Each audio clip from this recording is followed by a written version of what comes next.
Toujours la thérapie provocatrice, un exemple de cas vécu. La toute première expérience vécue, c'était avec Steve Wells et David Lake.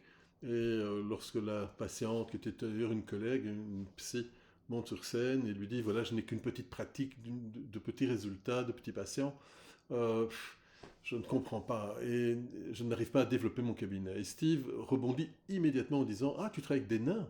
Ah, mais c'est incroyable ça, travailler avec des nains. Personne ne fait ça. C'est une niche. C'est vraiment une possibilité de développement complète. Tu peux faire des publicités ciblées, etc.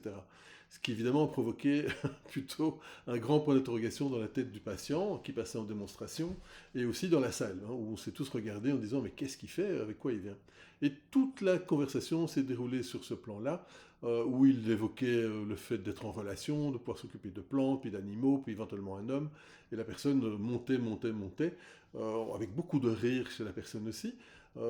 Et à la fin de cette session, je vais trouver Steve en disant, écoute, je suis un peu interloqué, je suis pas sûr d'avoir bien compris comment ça fonctionne la thérapie provocatrice, quel est le plan de traitement, quelle est ton anamnèse, etc.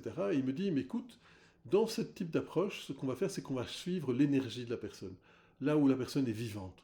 Et quand on parlait de son boulot, elle était éteinte, et dès qu'on parlait relations, que j'abordais le sujet de couple ou de la sexualité, ou quelle que soit la thématique qui était plutôt une thématique de relation, la personne s'activait, s'animait, etc.